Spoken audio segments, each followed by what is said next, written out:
All right, we are live now.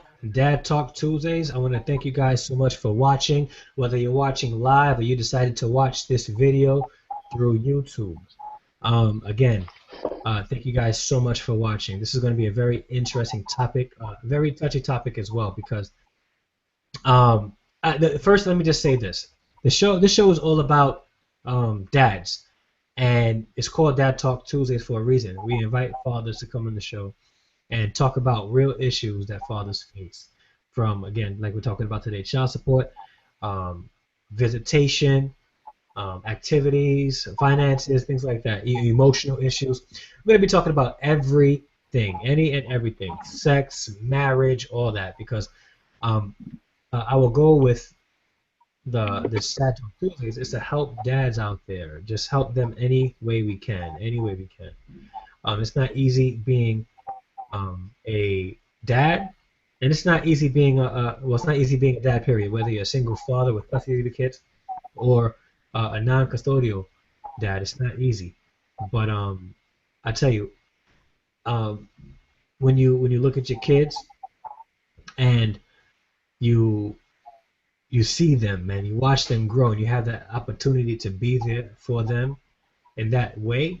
There's nothing greater in the world because you start to see the world a lot differently. Like, it's no longer about yourself. Like, your kids are an extension of who you are, and pouring into them would help you live even longer through them. So it's I think fatherhood is an amazing, amazing, amazing thing, and that's what the show is all about, to encourage you dads out there to be the best dads that you can be. Okay? Now, I have with me two amazing men in their own right, two amazing, just they're doing their thing in the area of fatherhood involvement, engagement, and parental equality. I do want to first introduce you to Pedro. Pedro, say hi to the people and tell them a little bit about your organization. How you doing? My name is Pedro. I founded NJ for Kids, NJ for Parental Equality. We advocate for parental equality after divorce or separation.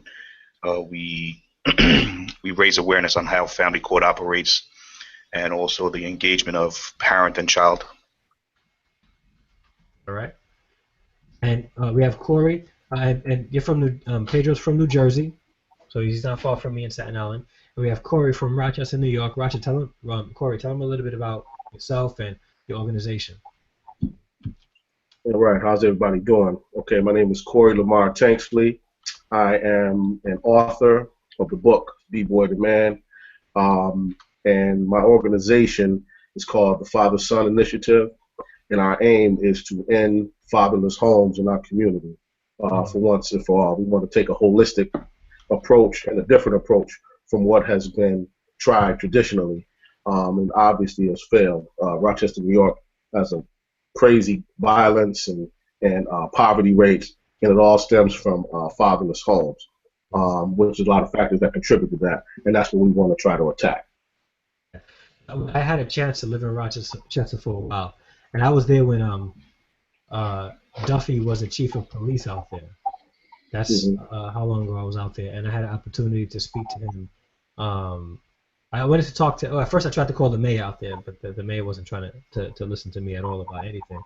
But the police chief, Duffy, at the time, he uh, he actually called me back and had asked him what he think plagued the youth of the city, and he mentioned one of those things he mentioned was single fatherhood. There's a lot of single parents and single mothers in the city of Rochester.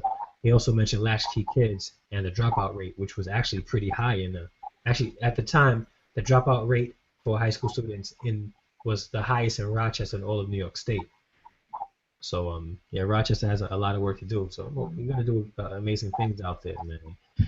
But today we're talking about that that elephant in the room. It's that thing that it's like you really don't know what to do with it because some people appreciate it, and it's usually those who are receiving appreciate it, and then some people just like to do without it, and those are the people that really gotta pay out on it.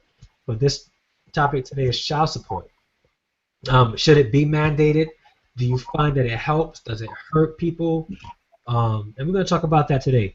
And I do want to start off with Pedro because Pedro, when I first met with Pedro, he really brought some insight to me about the child support.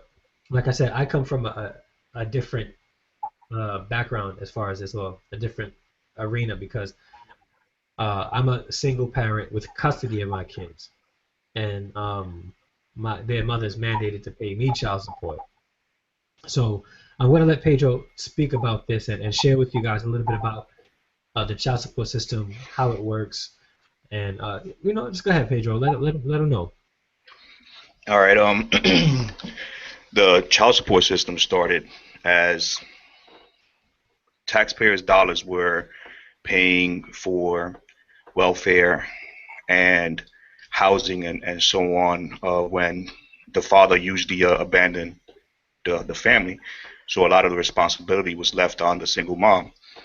So instead of it being taxpayer funded, what they did was they created the Social Security Title 4D amendment.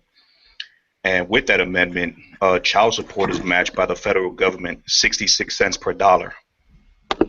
And at the end of the day, what happens is there's no parental equality bills. There's no parental equality laws out there stating that, each parent deserves 50-50 of the child.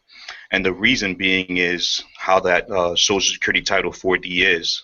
Since the federal government is matching it 66 cents per dollar, these judges are keeping fit parents, both mother and father, because at the end of the day, it's non-gender specific. They're keeping them away from the child to receive max child support being funded by the federal government. And when you look at this one statute, this statute section 403 parentheses 4, it says that there's a high performance bonus on child support collected. So that incentives turns from 66 cents to 68 cents per dollar, which then funds housing, domestic violence organization, schools, prison system, welfare, and judges' salary and pension, among other administration fees within the system. And basically, at the end of the day, that's what this is about. In theory, there are a lot of deadbeat parents out there, both mom and dad, and I understand that.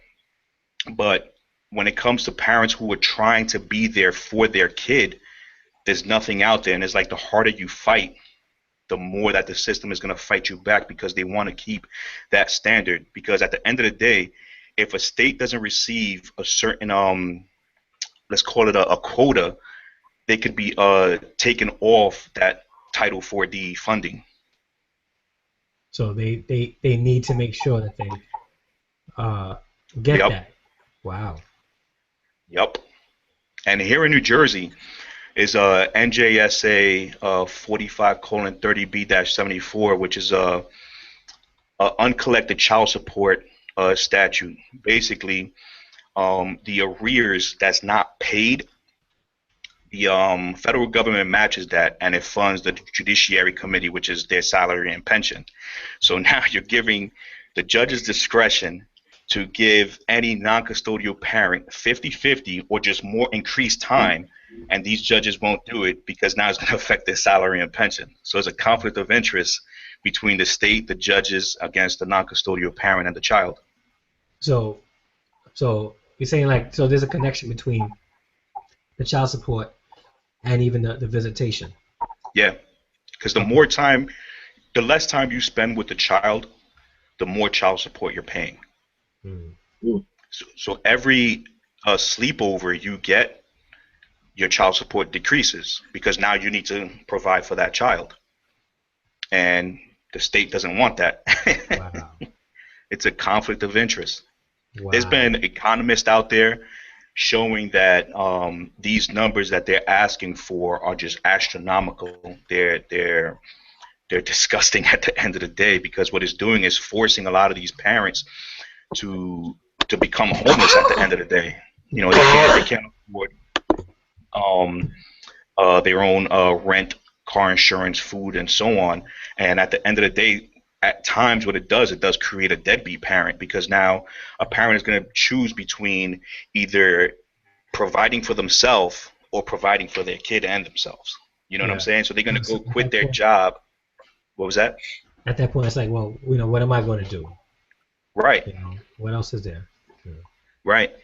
And at the end, instead of these parents just agreeing, hey, you know what, let's put this aside and just focus on our kid. You're giving one parent the authority, the control to manipulate the system, and it pushes the non-custodial parent away. I speak to so many fathers and mothers who are going through this, and they all tell me, you don't know how many times I wanted to quit, and so many times I wanted to quit. And because it gets so stressful, man. It gets so stressful. You're beating a $500 billion industry. I'm not even gonna say beating. You're trying to beat a $500 billion industry, and it's tough. Yeah. Corey. Now, Yes, sir. now Pedro's in New Jersey. How is the child support system in Rochester, New York? Well, Andre, I'm kind of like you. I have custody of my daughters, Okay. and I have three daughters. One of their mothers actually moved to North Carolina, and it's funny. I actually got something from North Carolina today. Their child support system stating how, they want X amount of money, and all that type of stuff. In New York State, it's crazy because obviously you can lose your license if you don't pay your child support. Mhm. I tend to stay on top of it because if you owe monies in the rear, I had to show that I had custody of my daughter, so they actually stopped. I actually had custody of my daughters, and they were actually still billing me for child support while Yeah. I still had custody of my daughters, but I had to show them. And then there was some sort of stuff going on in North Carolina where they thought the girls were still down there, but no, they're here. I mean, it's just a big mess. And to me, the whole thing is set up to uh, to separate fathers and or mothers from their child, because you get frustrated after a while. I mean, it sends people on the block. If you're working 40 hours a week, 40, 50 hours a week, and you get, you're supposed to get, four, five, $600, but then your check has $120, you're like, well, why am I even working? So it sends you out on the block to go and get some extra money because you can't live. So it's crazy. And the stuff that Pedro was talking about, that's amazing. I never even knew that stuff, but it doesn't surprise me. I had that Doesn't surprise me. when I was having that conversation with him. I was like, "Yo, this is big. This is wow." Like he blew my mind. And that's the thing. Like, that's why this system. My theory on why this system has continued is because it's hiding behind not valuing dads. That's my theory. Because at the end of the day, even us included right now, Andre and Corey, you just said that you didn't know about this. I didn't know about this. You know, me personally, when I saw how I thought how the system was, I was more thinking, okay, these guys are deadbeats, and they're low. I wouldn't be in that situation. Hmm. And at the end, because I was in a sense like not valuing dads, because I wasn't just questioning why this was happening. I was just looking at it like, oh, okay, they're just a bunch of dirtbags, and that's, to me, is the reason why this whole thing is just going on, because we don't value dads at the end of the day. You look at between that, you look at how, and I'm gonna talk about it in a sense of gender right now. You speak to a lot of women and you talk about this issue, and a lot of women come out and say, well, I wouldn't keep my child away from the father. you know why do you think you have that authority? Because at the end of the day, it's non-gender specific. Hmm. Because she could lose custody just as fast as the dad. But automatically we think that mom is going to have him, and that's that. Yeah. So it's not gender specific, but do you feel that it's even though it's not gender specific, fathers tend to get the low end of the stick all the time, most of the time? Yes, and the reason being is they're the breadwinner. Because like I said before about that statute 403, section 403 parentheses 4, it says that they're trying to collect the highest. They get a high performance bonus. So in order for them to get a high performance bonus, that means you got to collect the most money. In order for you to collect the most money, you got to attack the breadwinner. Wow. You know, so usually dads are the breadwinner. So why not keep dads away? You know, like I've met women. I met this one woman. Her story stands out only because of the amount of money that she lost. She owned 2 houses. They valued at 3.1 million apiece. Average. Owned. No mortgage. Just paying taxes. Mm-hmm. The lady is homeless and hasn't seen her kids in 5 years because they just liquidated every single one of her assets. And she's paying, I think it's like $15,000 a month on child support on kids that she can't see. But yes. Wait, but what does she do? Nothing. She just fought. She just fought for the kids. And she has to pay $15,000? Yeah, a month on child support. How does the government, like, how does that work? Because if she's not working, she has no income. No, she is working. She's working.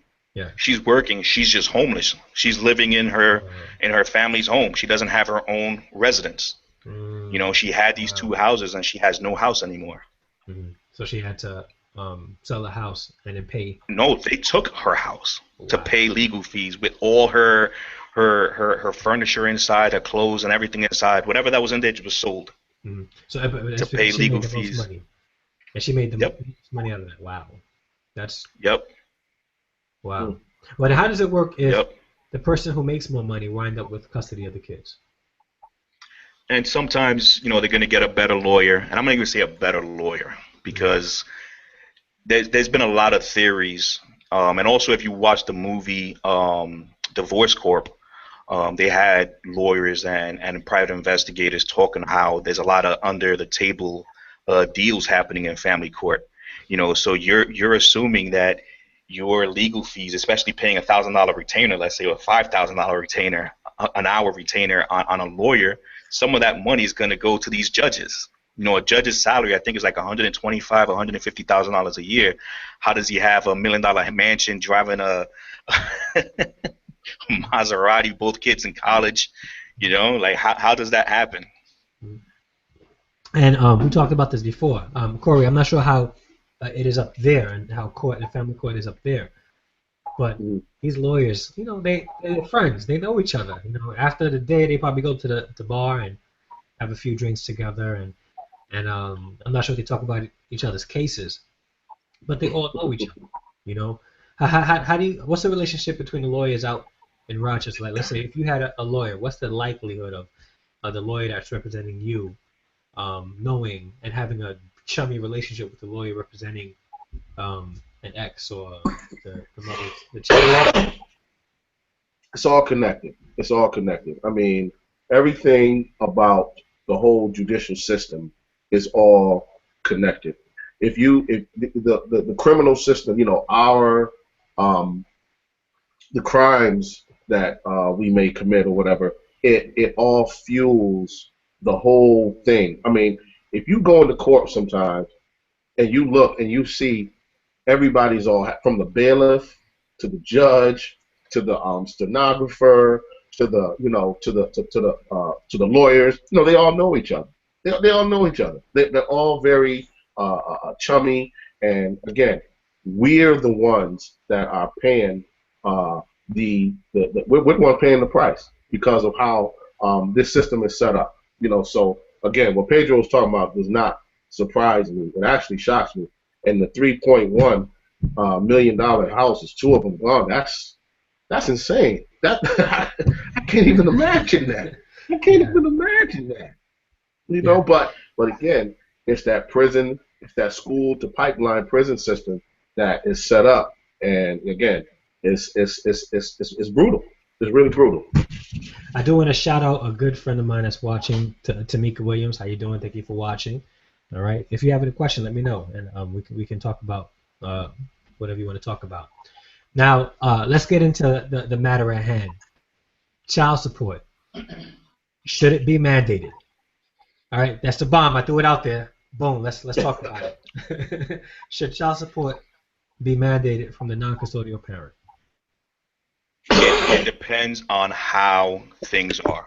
If there's 50-50, salaries are similar, I don't feel that there should be any child support. But if one parent is making significantly more, then yes, I believe that non-custodial, I don't even want to say non-custodial parent because they have 50-50, but that parent who makes the most money should pay some form of child support. I definitely agree with that. And now if you know if the now let's call it the non-custodial parent where a parent doesn't want 50-50, then obviously I feel that they should pay child support. But as long as that option is given first, about that 50-50. Okay, what do you And think, also, Corey? let me just say something about that 50-50 also, because a lot of times, you have a lot of these parents, especially dads, that they're not as involved while they're together. You go to PTA meetings, open school nights, and doctor's appointments, and who's usually there is usually mom. Um, you ask a lot of these dads between school grades, test scores, teachers, friends, and eat clothes size, and some of them don't even know. But the minute that the kids are taken away from them, they want to, now be a dad, which I get it, but at the same time, you got to play that role while you're together. Yeah, Corey, what do you think? Yeah, I would say this. I know when I first had my daughters, the only reason why I was even put on child support was because the mother at the time, she was on social services and we weren't together. So it wasn't her that put me on child Hmm. support. It was the social services Yeah. that put me on child support. And in my mind, I'm like, okay, but I have my daughter just as much as she has the daughter. Why now am I the one responsible for having to pay extra money when I have her just as much, if not more? So to me, they singled me out from the jump.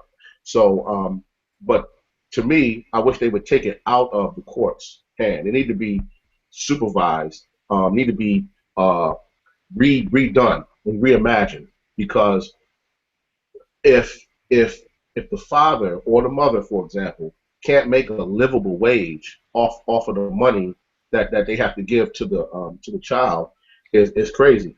I just heard, for instance, that Stevie Wonder just had a baby, and he has to pay $24,000 a month. Time out, time out, Okay, time out. I'm sorry. Stevie Mhm. Wonder just had a baby? I just heard Yeah. I just heard this. He just had a baby. 20. He had to, and he had to pay $24,000 a month. All right. So in my mind, it's like, what baby needs $24,000 a month to live? I mean, and even if, let's say that that's not even true, when an actor or an athlete or something like that, when they have when they get child support get put on them, they have these astronomical numbers Mm. that blow my mind. I'm saying, what what child needs that much money? And it's not even going to the child; it's going to the mother, and the mother is doing all kinds, living, all kinds of turn up life and stuff like that. And so, if you're going to have to pay that amount of money, okay, make sure that the bulk of it goes towards the child's future, the college future, something like that. That amount of money shouldn't go to either a mother or a father like that. For them just to freely spend how they want to, that's ridiculous. Speak for yourself, bro. Give me $24,000 a month. I'll take care of your kids, your stepkids, all that, man. Give me 24. But you know what though? Sean Burgett. He was a reporter a couple like last year, like maybe 2 years ago, who was let go. I think no, he quit from his. He was Channel 12 News in New Jersey. I know you may have heard of him, Pedro. There was a shooting in Jersey City at this store, and in the store, the guy went in and he wanted to shoot the cops. He told everybody, "I'm about to be famous," and he went out there shooting at cops and they killed him. And he reported on it. And at the end of it, you could YouTube it. YouTube Sean Burgin, Seanbergin, when you get a chance. And at the end of it, he said that this is a systemic problem that comes from fatherless homes. And he got like chewed out about it. But he posted just the other day on my Facebook about a post that I submitted. And he said that one of the problems in America is that single parenthood, particularly single motherhood, is insensitized, which means that there's incentives now given to single mothers. So it makes Yes. the father a little bit more obsolete. We don't need the dad as like we used to. We don't need dad because why do I need him in my life when he's going to wind up giving me child support anyway? And I'm still getting incentives from the state to be a single mom. I think he brought up a good point. What do you guys think about that? Because I I mean, totally that agree. probably stems from child support also, right? Yeah, because it's like I was saying before about it, funding welfare, housing, um, domestic violence programs, schools, prison systems. Even like Corey mentioned before about driver's license being suspended, the state receives an incentive for that. Wow. Yeah, so because what happens is this is all administration fees, within the prison and the driver's license. But as far as the single mom, yeah, that's where you get the welfare, the housing, and the domestic violence programs, and also the schooling. And this is why you see a lot of times where they're pushing the independent women. But and it's not. I'm not talking about independent women, but what I'm saying is that you see a lot of times where a lot of women say, well, I don't need a man, I don't need a father, I don't need a dad in my life, but yet they're taking welfare, housing, and food stamps and stuff like that. It's like, what are you talking about? Like you're basically using the man to still get that at the end of the day anyway. Yeah. Yeah. It's not Right. like she's going out there getting on her own. Yeah. But I was like sort of up in the air. Well, not up in the air. Just my perception of child support. Like I I had it explained to me that child support should be, I guess, sort of like a supplemental type of support to the custodial parent. Like you Mhm. mentioned before, Pedro, that if the parents have shared custody, right, or if it's joint custody, and they have the children equal amount of time, then absolutely, like there's no reason why one should be paying child support. But Let me just cut you off for a second, yeah. because that's one of the things that I always try to correct is the term shared parenting. Right now in the whole United States, every state has shared parenting. If you get every other weekend, it's still a share of that time. Mhm. Joint custody is just joint legal custody is just a say over the child, between school, doctors, and stuff like that. Parenting time is the physical time with the kid. That's why with that shared parenting, I always try to correct it about, it's equal parenting, because that's what you want is that 50-50, because shared is what we have now, which is that every other weekend. Mhm. So, but if let's say the child or the children are with the parents equal amount of time, let's say it that like that, where there's 7 days out of the week, and one week, uh, one parent has him 4-3, the next parent, and then the next week the other parent has him 4-3, to have um one parent pay the other one child support, I think is unjust. But if there is a situation where the children stay with one parent the majority of the time, I find that there's nothing wrong with the child support at that point. But my thing is how they you know come up with the figures that should be paid. How that happens, and then that's when it comes in $24,000 a month for a child. It's kind of ridiculous. You know, if that's the case, if you really feel that no matter how much you make, if you and I understand, don't get me wrong, these people who are rich, they have money, and they should be helping pay for their kids and supporting their kids. But to pay $24,000 a month and have no access to figure out what the money is going for and what it's going to, it could be problematic. The child, like you said before, Corey, the child may not see a dime of that. It could just all go to mommies or daddies, whoever has a baby, hobbies or styles or fashion, Mhm. all that stuff. But when it comes to child support, like I and maybe I'm thinking of it this way because I'm supposed to receive child support. I'm hoping that I'm not, because I would like to think that if my ex-wife did have custody of the kids, I would be proactive in trying to give her some money to help out with the kids, especially if the kids were with her the majority of the time. But it should be a supplemental thing. So let's say the children, I get the children every other weekend, right? The child support should be based on that in addition to my salary, and not just my salary. So let's say I get them let's say I get them every weekend. The 7 days out of the week. That means she gets them 5 days, I get them 2 days, right? If I get paid $1,000 a month, right, and they take out 33% for 3 kids, right? They should factor in the fact that I have them 2 days out of that week. So it shouldn't be 32%. It should be a certain percentage off of that in consideration of me having the kids, because the non-custodial parent who receive visitations, I guess, don't see. Oh, my headphones are a little crooked. People are looking at me like, yo, Dre's headphones are crooked. Let me see. It still is. It don't matter. It don't matter. But yeah, they don't consider the non-custodial parent in this. So that's why a lot of non-custodial parents probably feel like, man, that I'm paying all the child support. I'm supporting my kids. Not only am I supporting my kids and seeing my kids every other weekend or every weekend, I'm buying them school clothes. I'm in addition to the child support. When they're with me, I'm buying them, food and lunch and extra clothing and stuff like that. So why should I have to pay child support in addition to that? You know. So I was like up in the air about what I felt about child support, because I was thinking child support should be mandated, but I also thought that if it could be handled outside of the court system, that would be even better. It'll I guess if it's handled out of the court system, it'll leave out all that legal stuff and the stuff that you were talking about, Pedro, about the what's that title that you were mentioning? Social Security Title 4D. Yeah, yeah. Let's say if parents can do that outside of court, right? That actually would no longer be a factor, right? So parents Right. could, so parents can,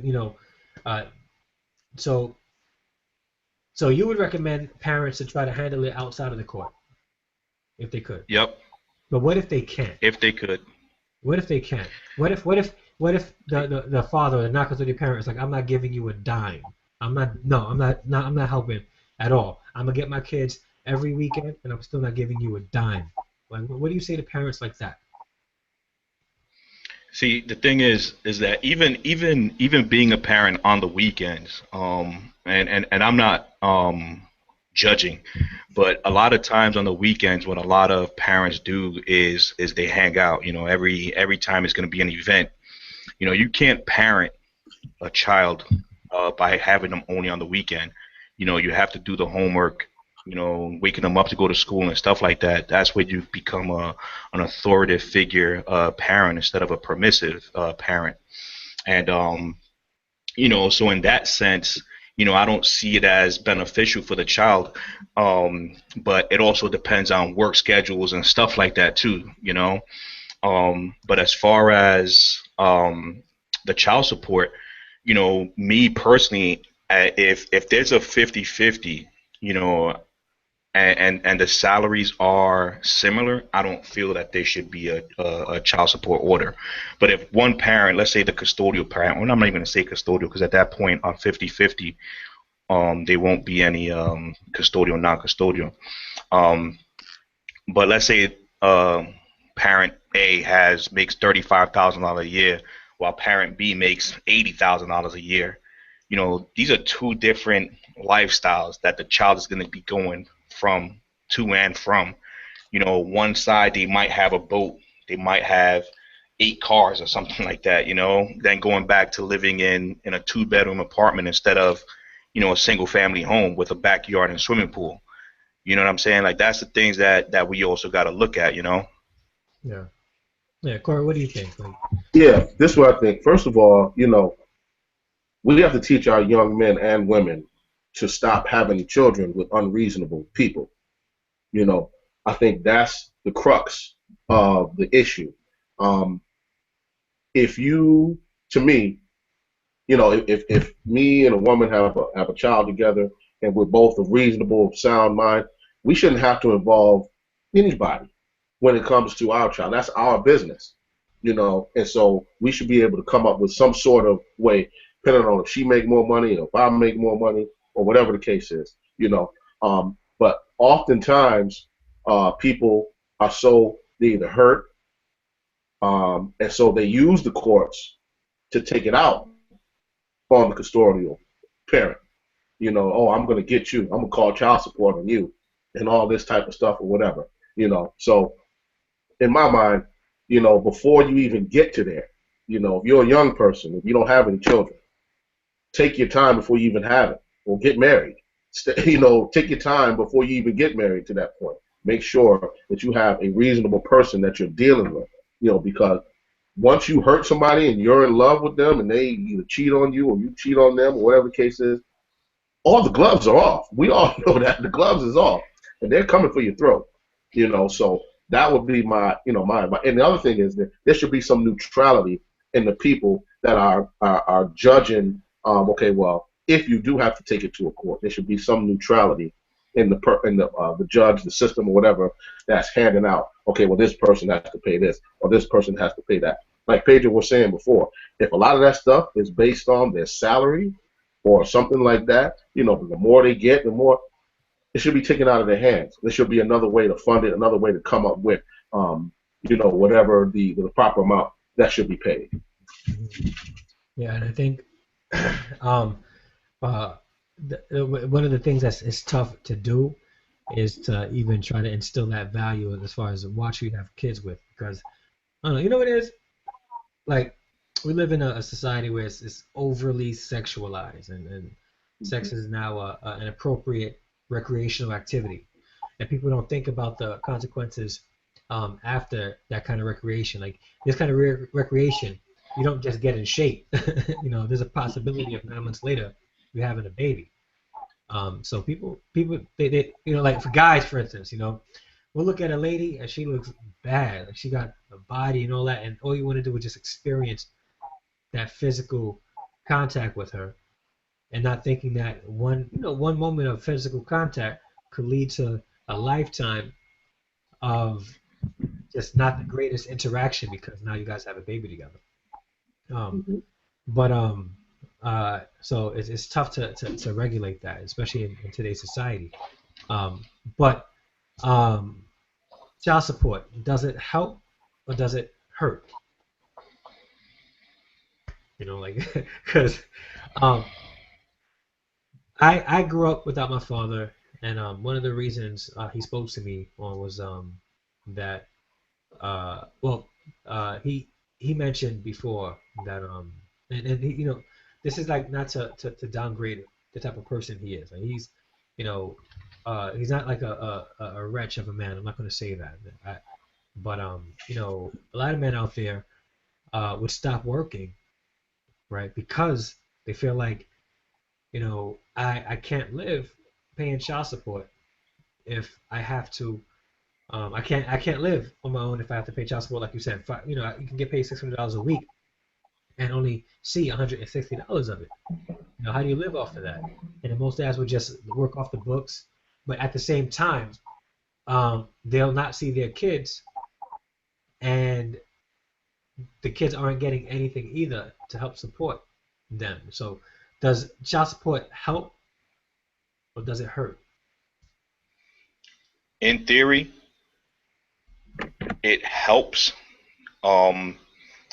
The reality of it, it's just messed up because let's look at the extreme negative side of it.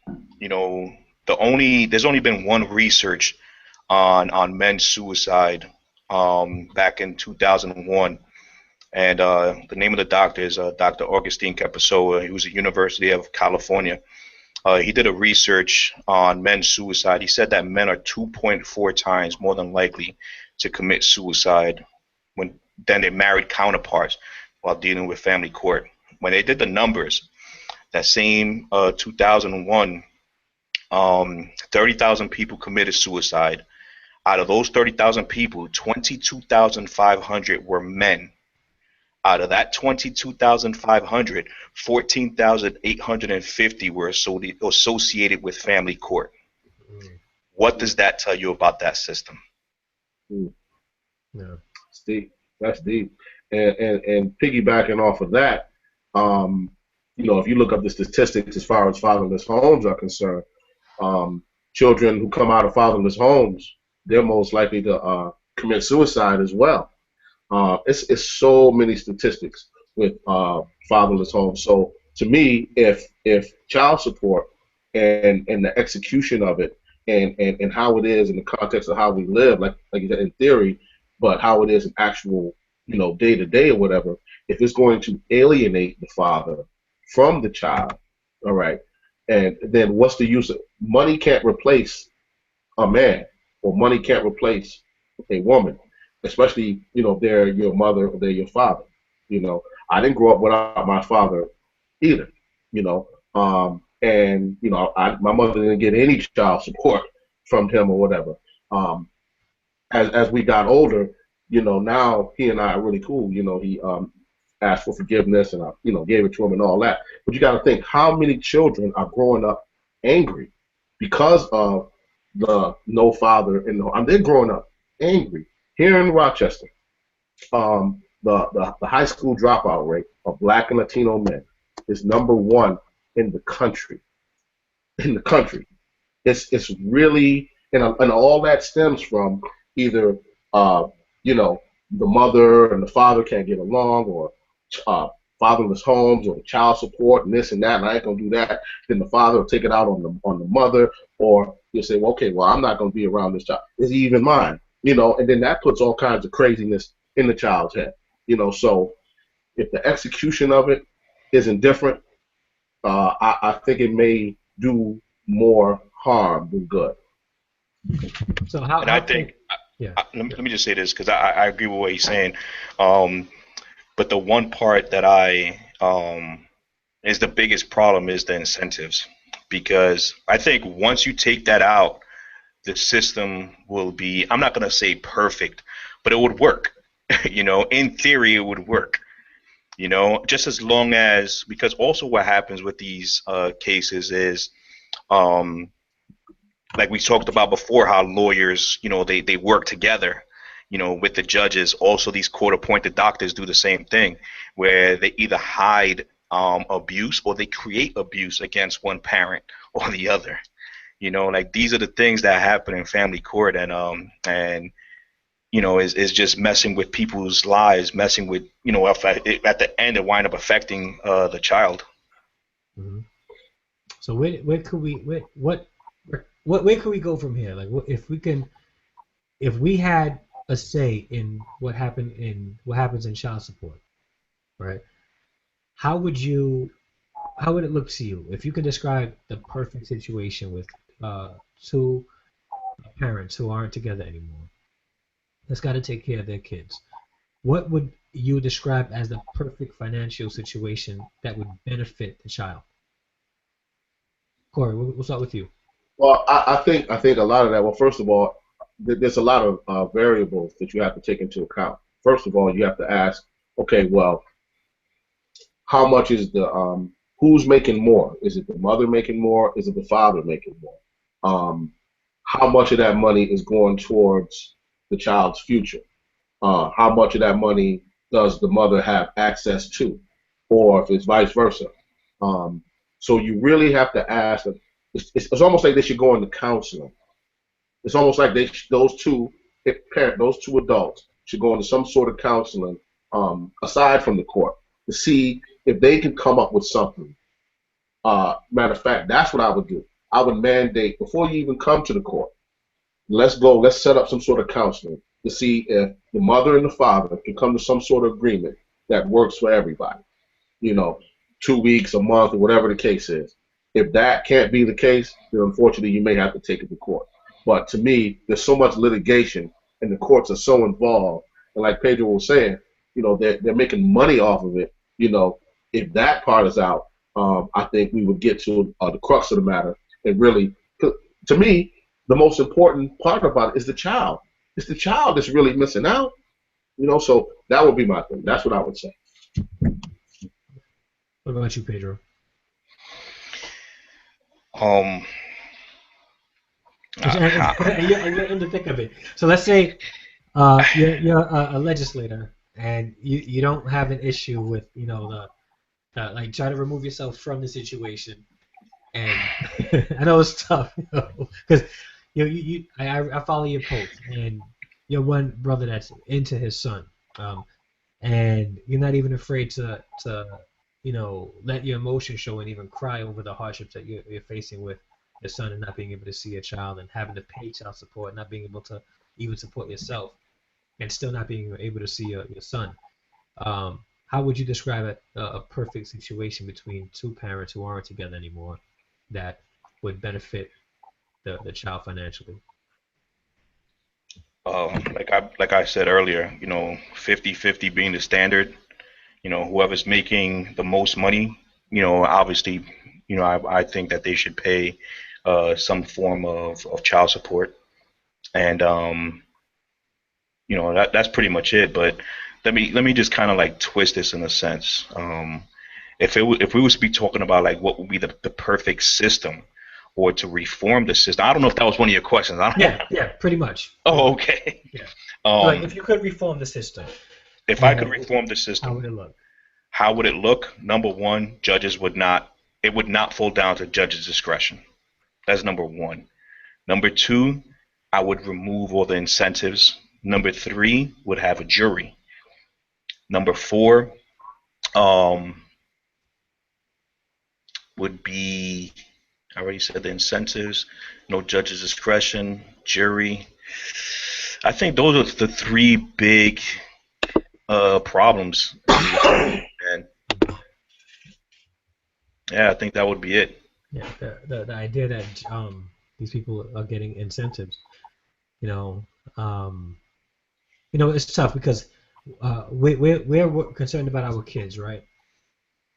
And family court, which should be concerned about the family, what's best for the family. Family court. Yeah, family court. There seems to be, from what you described, more of a concern about what's in their pockets and how they can get extra money from the state or what so have you. It's tough. Like me, I would ideally, for me, it would be not to include the courts at all. Ideally, if the two parents can come together and say, okay, what's best for the child, or even ideally, um, the parents would have equal. What's the term, Pedro? Equal parenting time. Equal parenting time. This way, the child support would no longer be a factor. They can come together and go 50-50 on everything. It's time to schools for school supplies. Let's budget. We have we have 3 kids. We have a $1,500 budget to buy school clothes and supplies.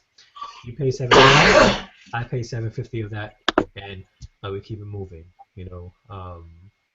I have space for my kids. You have space, and that would be the ideal situation. But we live in a time where people are flawed, and sometimes people are selfish. You have relationships that break up, and they don't break up amicably. In most cases, the man will leave the house, and the mom is there with the kids, and she can be extremely bitter and take the dad to court, even though he's the best dad in the world. Take the dad to court, and would even say, watch, you're gonna wind up buying me a car. If you break up with me, you're gonna buy me a house and all that stuff. I'm gonna have new clothes, new shoes, and the kid is sort of, the needs of the child is sort of put on the back burner because of it. If you ask me about if I answer my own question, does it help or does it hurt? It can go both ways, but it'll only help if both parents have the mindset that they're considering what's best for the child, and it can hurt if even one parent, either the non-custodial parent or the custodial parent, if one of those have a negative mindset about child support, where they're looking to get over on the other person, or because of bitterness they want to make the other person's situation even worse, it could hurt, and not just hurt the non-custodial parent. It could hurt the child. It could hurt the child. I know of instances where there's parents out there who custodial parents who have who the non-custodial parent is mandated to pay child support, and it's like maybe $10 a week for 3 kids, right? And the other person, and the non-custodial parent is working and stuff like that, and they're lying to the courts about working, so they're not paying their fair share, and they may even see the kids every 2 weeks, so they're not always there. You know, $10 a week to help support 3 kids isn't going to do anything. That in that kind of situation, it hurts. And then if that person, let's say for argument's sake, that person's like, listen, I need some help to get the kids school supplies and clothes. Their response just may be, well, I pay you child support, but you only pay like $10 a week for 3 kids. Like, I don't know how I can do it. I can't do it on my own. So it could put an unneeded strain or unfair strain on the custodial parent. And Pedro, let me ask you about that, because there's some situations where that's just like that.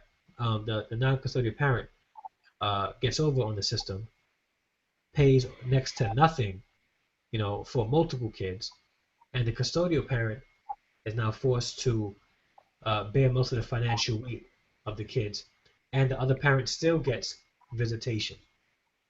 So what's the answer to that? Like, how can that be balanced out? First off, like, to me, I don't feel that if a parent is not paying child support, that they should be then limited in seeing their kids, or not even not seeing them at all. But now, Yeah, I agree. what happens is that you speak to anybody, especially a lot of men, regarding the whole child support, and the minute you're talking about divorce and separation, the first thing that comes out of a lot of people, oh, be careful with that child support, the child support, the child support. So automatically we've been indoctrined with that. So you're gonna get people who are so fearful of that system that they're now gonna try to do anything to beat it. At the end of the day, it's more the system creating that again, instead of the system creating families. If the system was there for families, you wouldn't see people trying to beat the system in that sense. Where they would quit their job and start working off the books and stuff like that. Yeah, so it's pretty much, it's cheaper to keep her. You see, you know what? I hate that term. You have no idea how much I hate that term, man. And the only reason is because... Wait, guys, get together. Listen, you sure you want to do that? Like, if you do that, man, if you break up with her, she's gonna take you to court and pay child support. Yo, it'll be cheaper for you just to stay, bro. Deal with the headache. You see, like with me, man, I'm about equality across the board. So I don't feel that a gender should have that quote unquote power, let's say, and that I'm not about that. I'm not about that. I'm this let's look at it in a more in-depth way, where it comes to men's health after that. A lot of times, there's already been studies that usually the husband dies before the wife. Why does that happen? A lot of times they're taking a lot of stress from the relationship. Instead of worrying about their health because of the cheaper to keep it mentality, they're more focused on trying to keep their spouse happy than worried about their health, instead of keeping themselves happy. And then when you break that side down a little bit more, that's another reason why men, we don't talk about our problems. We've been always taught to be strong and quote unquote man up, instead of speaking about our emotions. And that's another reason why men are usually faster to die than their wives. Yeah. Corey, we got to end soon. Did you want to chime in on that? I mean, I understand what he's saying, and a lot of it I agree with wholeheartedly. basically, you just gotta. Um, it all starts from the beginning. When you make sure you have to make sure you're dealing with somebody reasonable that you're having a child with. I think that's what it really. What they say, an ounce of prevention is a beats a pound of the cure, something like that. So uh, it's best not to get caught up in it. And if you do, try to be as reasonable and get with somebody that is as reasonable as possible. Try to leave the courts out of it. Best way that I can. That would be my advice to anybody. Leave the courts out of it. Thank you. While you're at it, just tell them a little bit about your book. Okay, yeah, my book is called B-Boy to Man. It's set in 1989. It's the first of 4 books. It's B-Boy to Man Freshman. I released it last year. I won an award for it. Um, and I'm actually releasing Sophomore Jinx, which would be next year. Then, we'll have Junior and we'll have Senior. But the book is set in 1989 in Rochester. Young boy, 18. Kind of like a aimless, but he's very smart, kind of ladies' man. Young girl, she's 18 as well, from the suburbs, and they wind up meeting at a college. And there's a professor there who has his own kind of shaky past with love, and they all meet at a fictional college, and we watch what happens as they grow. Because we all know the path to manhood invariably involves a woman. All right. There we go. And just Pedro, a little bit about your organization and how they can get in touch with the organization, especially those viewers that are watching from New Jersey. The website is NJ, the number 4, kids, NJ, the number 4, PE.org. Right now, all we're doing is just raising awareness on how family court operates. In order for us to get better with legislation, we need to educate the public on what's going on, because without those numbers, these bills are gonna be totally meaningless. That's our philosophy. So we usually try to do is create a lot of events promoting parenthood, motherhood, and fatherhood, while also raising awareness on how family court operates. So pretty much it. All right. And Andre G. Harrison, I'm the director for The Roll Call. You can go to our website, The Roll, ROLE, call at gmail.com. But also the author of From a Fatherless Father to a Son. It's a book that's available for purchase on Amazon.com. Yeah, I come prepared, bro. Like, Right. Hey, can I show them mine real quick? Absolutely. Can I show them mine real quick? There it goes. Amazon.com. Actually, and if you go look to what we're gonna do is if you're watching on YouTube and you're watching and it's not live, you'll have links to Corey's book, to Pedro's organization website, and also to the Roll Call's website, and a link to purchase my book as well. Fatherhood is one of those things that cannot be smudged out from families and from our society. One of the major, and this is, I firmly believe this, and statistics show this. Fatherhood is at the root of all problems in society. All problems is at the root. And like when we talk about gun violence, we talk about gun violence like if we remove guns from the streets, that'll cure it. Absolutely not. You know what would cure it? Positive male role models and fathers standing up in the community saying we're not gonna stand for this anymore. Let me mentor you. Let me show you other ways to live. Like you don't have to. It's not a kill or be killed mentality out here. That's not what a community should be. We need men out there showing younger men what community is. So our hope is to really encourage fatherhood, engagement, involvement, parental equality. Make sure you visit the website for NJ for Kids, NJ for Parental Equality.